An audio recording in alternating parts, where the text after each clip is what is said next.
Prepare for a rude awakening.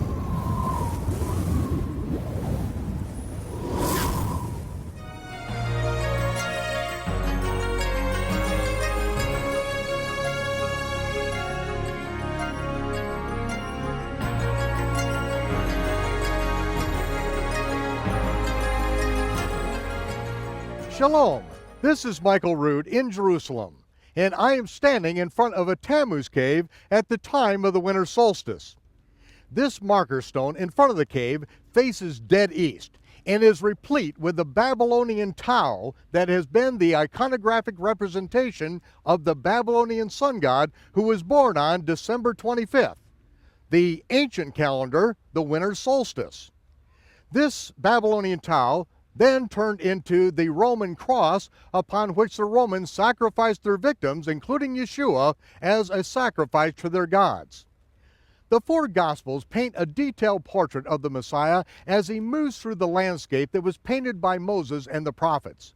If we do not understand the Torah, the Almighty's instructions through his prophet Moses, there is little chance that we can understand the life, work, and teachings of the Messiah. We need the background of the Torah, and especially the Feast of the Lord, if we are to understand the Gospels with any depth or clarity. The Feast of the Lord are the prophetic shadow pictures by which the Almighty told us the end of time from the very beginning. If we do not understand the Feast of the Lord and the biblical calendar, we can neither harmonize the Gospels or accurately reconstruct the chronology of the Gospels with any amount of precision. The Almighty did not haphazardly reveal his instructions to undisciplined, unreliable, spiritual basket cases with emotional problems. Neither did the prophets of the Almighty pick and choose which sentences out of the Torah made them feel good about themselves and then ignore the rest of the scriptures. Every word of scripture is God-breathed and is profitable for teaching us how we should conduct our lives, for reproving us when we are out of alignment with the will of our Creator, and for correcting us and helping us to get our feet set in the right direction. Every single word is important, but every word must be kept in context, or any word can be distorted to prove whatever deviant behavior one desires to indulge himself in. The goal of the scriptures is that the child of the Most High may achieve maturity in his relationship with his Creator and with his fellow man, and that every individual will be fully equipped for the voyage of life, whatever evil or good winds may blow. Yeshua never promised us a rosy path. On the contrary, he called us out of the world's religious systems and away from man-made commandments to walk the narrow path of obedience to the commandments of the Almighty. It was in the Galilee region that Yeshua found his greatest following, and it was there that he spent the majority of his ministry days. Capernaum was his home base, and it was from there that he traveled and taught throughout the region.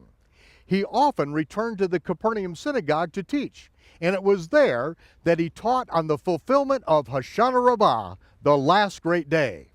Now, the conclusion of the last great day and the resurrection.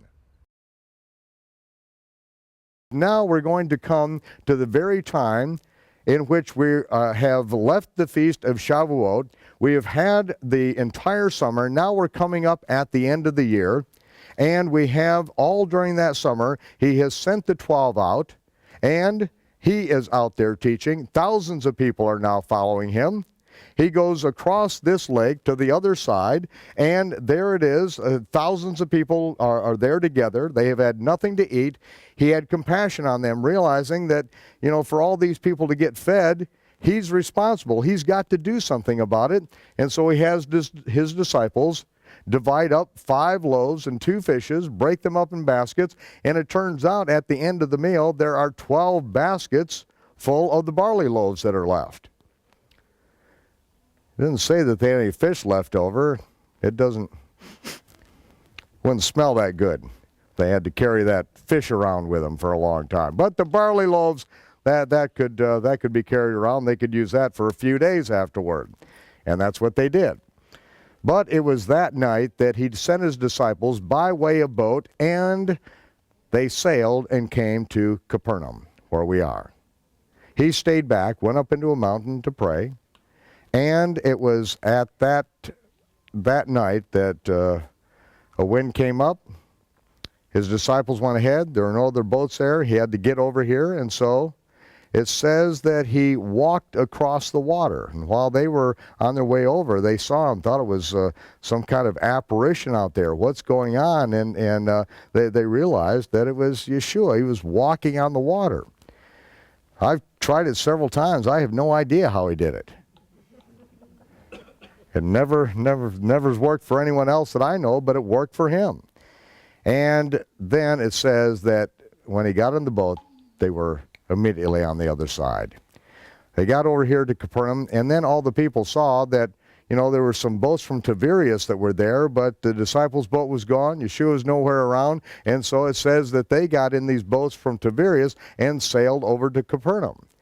And apparently they knew which way he was heading, the next synagogue on the itinerary. And so they made their way over, and it's very significant what happens when they get over here. And it's also significant what is written here, because it says in chapter 6 of verse 3, Yeshua went up into a mountain, there he sat with his disciples. Verse 4, and the Passover, a feast of the Jews, was nigh. Then Yeshua lifted up his eyes, saw a great company come unto him, and he told Philip, how are we going to get some bread so that these people can eat? We take a look at the time period right here and what's going on, and these words, and the Passover, the feast of the Jews was nigh, does not make any sense. When we read it, something's wrong here, because first of all, he never goes up to Jerusalem. He stays up here. He teaches in the synagogue, but he never goes up to Jerusalem. Now we know the Torah commands that you go up 3 times a year in Passover. All the men must go up to Jerusalem. But yet, he and thousands of people are not going up. It doesn't add up. When we read what happens here, we see nothing that relates to Passover, not a single thing. And so this became something of great concern to me a number of years ago. What is going on here? Look at the Greek, and it clearly says that Passover, a feast of the Jews, was near. But, the Greek text that we have, such as the Textus Receptus, from which the King James version was translated, it is a compiled Greek text. It was Dr. Stevens who, after analyzing with his team hundreds and thousands of fragments of text, and that's all we have today, are just fragments of copies. There are no originals. There's no original, John, the book of John in Greek. All there are fragments, pieces. And so what they did is comparing these thousands of different manuscripts, which many of them differ in many ways. Then they compiled and wrote a text out of what they felt was the best evidence indicated that these should be the texts that are used. And that is the Textus Receptus. Dr. Alsford did the same thing, the Alsford text. It is good. He compiled the different Greek text into what he felt and his team felt was the best text. Tregelles, Dr. Tregelles did the same thing. Tischendorf. All these very good, outstanding texts that have been used, that are available out there, and each one of them would make these tests to see what is the best thing. How does it fit? Well, I get concerned when I see things that don't fit, especially when we're speaking of the feast. Because that is the one thing that, for the most part, the Gentile world, growing up in ignorance of, if they don't know about it, then they really don't know what they're reading and how to put things together. And it turns out, without an understanding of the feast of the Lord, you can never fit the gospel record together. It just doesn't fit. And this is one of these places that in my study on this, I found that there are 2 ancient manuscripts, 2 of the oldest ancient manuscripts, number 472 and 850. And all these old text manuscripts, fragments, are all numbered. They're all documented, cataloged, microfilmed. And those 2 texts read like this. We start with verse 3. And Yeshua went up into a mountain, and there sat with his disciples. When Yeshua therefore lifted up his eyes and saw a great company come unto him. What was missing there? The whole thing about Passover. Every single word of verse 4. So in these ancient texts, that verse is not even there. Those words are not even there. It just goes from the last word of one to the next word. So what is going on here? It would appear, first of all, that these words were added to try to explain where we are and what's going on here. But what's added here, that Passover, a feast of the Jews, was nigh, it doesn't make any sense. And now you're going to see what does make sense and why this all adds up. Because after he feeds these 5,000 plus and comes over here to Capernaum, then he speaks a lot of things that is recorded in the 6th chapter, but we really miss the point until we get all the way to verse 59, where it says, "These things said he in the synagogue as he taught in Capernaum." So he came over here and taught in the synagogue on the Sabbath, and these are the things that he taught. Now, we're not going to go into all the details here, but we had been working at the time that I was working on this. We had been putting together the ancient biblical calendar for some time. And when I say the ancient calendar, that means what we were doing is going back by the astronomical detail that has been checked out, that NASA has used for a number of years. And with computer programs, we go back to these very years and we catalog them. And to do this is kind of a miracle that happened. I went up to Two Harbors, Minnesota. I had been going up there every once in a while for a year or so. And there was this place that it was like on my heart. As I walked by it, I pray for this place. It was the old Two Harbors Theater. And this time when I went up there, it was empty. So we went over to the city hall. We found out who owned it. It was a gentleman down in Minneapolis. Finally, I got a hold of him. I called him. I went down to Minneapolis and was able to finally find his number there. I called him up and I said, "I would like to understand that you own the old Two Harbors Theater." And he said, "I do." I said, "I'd like to rent it." And he said, "Well, it's available." And I said, the only problem is I don't have any money." And he said, "Well, what do you mean you don't have any money?" I said, "I have like no money." And he said, "Well, what do you want the place for?" So I began describing why I wanted the place, and he said, "Well, this is rather amazing because I bought it and set it up to be a place where my daughter and her husband it was set up as a ministry headquarters for them, but after I renovated it, everything fell through and they've never used it." And he said, "Can you afford $1 for a year?" I said, "I think I can come up with $1. And he said, "Okay, the place is yours for a year for $1. In that theater, from the back place, all the chairs were gone. From the back to the front, I had 8.5 by 11 sheets of paper with the particular calendar month on it. And it went up one aisle and back down the other, up another aisle, back down. The entire theater was filled with these rows of calendars. And I would be on the phone every night, sometimes for hours, with Bob Wadsworth as we were poring over the details of this ancient calendar, putting together the calculations for the first sliver of the new moon as seen from Jerusalem at that point in time. We had to approximate the Aviv barley because we can't go back in time and determine when the Aviv barley was. But, we used other calculations to help us, guesstimate. And we made good guesstimations on these things, I believe.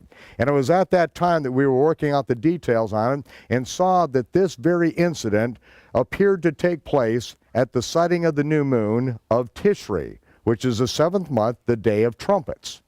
Now, when we got into this situation, then the biblical records started to all add up on this, and I want to take you into some of the things that he taught here while he was at the synagogue. Recall that he is going to fulfill the spring feast of the Lord. And in the fulfillment of the spring feast, this is a covert mission. In fact, Shaul, this learned Torah genius, said that if Satan would have known God's plan of redemption, he never would have crucified the Lord of glory. That's why it was a covert mission. Whenever a demon cried out, "I know who you are, you're the Messiah, you're the son of David," he said, "Shut up and come out of him," would not allow it to be said. As we spoke when we were up on the Golan Heights, just 2 weeks before his crucifixion, he still didn't allow any of his disciples to tell anyone that he was the Mashiach. It was a covert mission. This whole thing is covert. This whole God's plan, so much of it is, what is going on? It was a covert mission. There were some that were supposed to believe, certainly. But he didn't allow anyone to cry it out. But now, when we come to the fall feast, he knows the temple is going to be destroyed. He knows that all the rehearsals that we've been doing for 1,000 years are going to cease when the temple's destroyed. And so now he is going to, at each one of these feasts, he is going to detail and give us more detail about that fall feast. And this appeared to come at that time, and especially when we see the rest of the text. So I'm going to read verse 39. "And this is the Father's will, which has sent me, that of all that he has given me, I should lose nothing, but should raise it up again at the last day." And verse 40, it says, "And this is the will of him that sent me, that everyone which seeth the Son and believes on him may have everlasting life, and I will raise him up on the last day." Verse 44, "No man can come unto me except the Father draw him which sent me. And I will raise him up on the last day." Verse 54, again, he says, "I will raise him up on the last day." Does anyone see a pattern in here? What he is talking about is the resurrection and the last day. And if you were to ask any observant Jewish man or woman what the Feast of Trumpets is about, it is about the resurrection. That's just understood. This is the resurrection. The Feast of Trumpets, it's every year the feast that occurs on a day and hour that no man knows. Last night, we were up on the Golan Heights. We sighted the new moon. If that were the feast, if that were the beginning of the 7th month, that moment we sighted the new moon. And of course, in the rehearsal, it would have had to have been reported up at Jerusalem. They would have lit the signal fires, would have been seen from mountaintop to mountaintop, including up on the heights, just overlooking the Galilee here. And that would be the announcement. It would be a high Sabbath. Now, what takes place at this time? This is a Sabbath, and it is also a rehearsal of the resurrection in the last day. That is exactly what he is teaching at the synagogue of Capernaum, because he is giving the details about the fulfillment of the fall feast. Now, when he gets through teaching, it says that chapter 7, verse 2, "Now the Jews' Feast of Tabernacles was at hand." Now, what does that tell us? Chapter 6, he's given the detail on these things about the Day of Trumpets, all concerning Yom Teruah, and now the very next thing that happens is the Feast of Tabernacles. Now it makes sense. If this were, as the King James reads, if it were the Feast of Passover, first of all, Yeshua violated the Torah. He didn't go up. He's staying up in Capernaum, which would be empty because everyone would be up to the feast. And he's teaching something that has nothing to do with Passover and has everything to do with the Day of Trumpets. The Day of Trumpets is 15 days before the Feast of Sukkot. It all makes sense, this being the Feast of Trumpets. And if there's an understanding of this being a feast, then for them, the Greeks to say a feast of the Jews was nigh, which is called Passover. Well, I don't think they did that. I think it was added in by, again, those who didn't know what the feast was, what was really taking place, because it clearly can't be the Feast of Passover. At least in my mind. And seeing how we have some of the most ancient Greek text in the world that don't even have these words on it, then I'm inclined to think that the scriptures make sense with this being the Day of Trumpets and the Sabbath at that time of the Day of Trumpets, speaking in the synagogue, and then we have the Feast of Tabernacles. And it's at the Feast of Tabernacles that he sent his disciples ahead. He said, "You gone up to the feast, I'm not going up yet because my time has not yet come." What he's talking about, well, right at the beginning of the chapter, it says that he would not walk among the religious Jews, the Pharisees, back at Jerusalem because they wanted to kill him. So now it's time to go up to the feast. His disciples say, "Let's go on up to the feast. Let everyone see the wonderful works that you're doing." He said, "My time hasn't come. You go ahead. You go up to the feast." He sent his disciples on ahead. He still has a handful, but we're talking about this time at the end of the summer. We have the 70 that have been sent out. He's got a lot of disciples. Many times we just think of a dozen, but that's not true. We've got a dozen here. We've got 70 that are sent out that do miracles. We've got hundreds and thousands that are following him at this time, and so most of the disciples, most of the people from this area would evacuate this area. And this is the protection of the Almighty. Can you imagine just evacuating this area? All the families just going on up to Jerusalem during the feast? Who's going to be back here to protect everything? Well, the angel of Yahweh seemed to have done a fine job of it for a long time. I think that the only time that he quit doing his job is when we kept keeping the feast. And so everyone went up. He stayed behind with just a few of his disciples. And it was then that we see the situation that's spoken of in Luke. Right after the Feast of Trumpets, he speaks, he teaches for a little bit, and then James and John and Peter, I believe, are the ones that are with him, and we come to what's called the Mount of Transfiguration.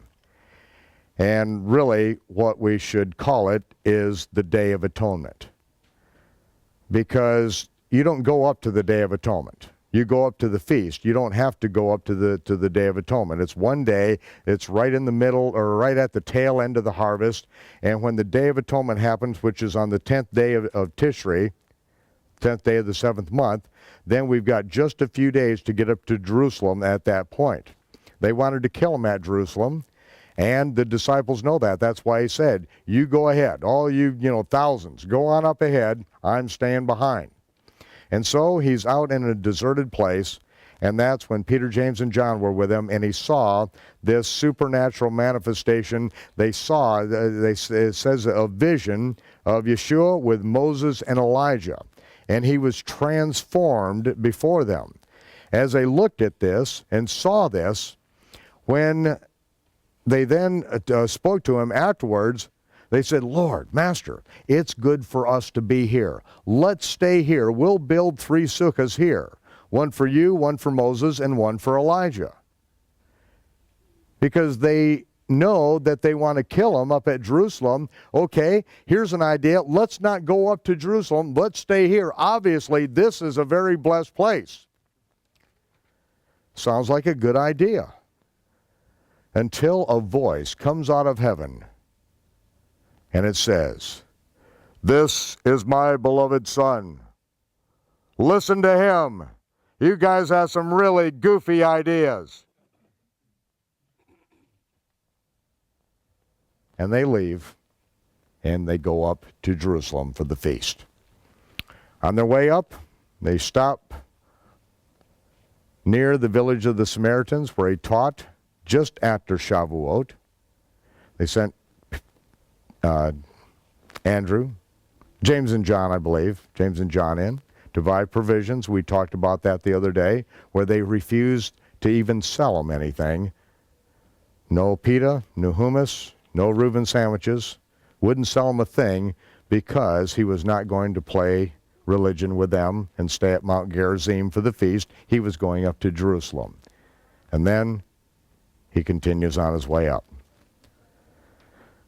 This is the place where it happened, in the village of Capernaum, where he taught on the last great day, the last day, and the resurrection, and related it to the Day of Trumpets, which is the feast that occurs on a day and hour that no man knows.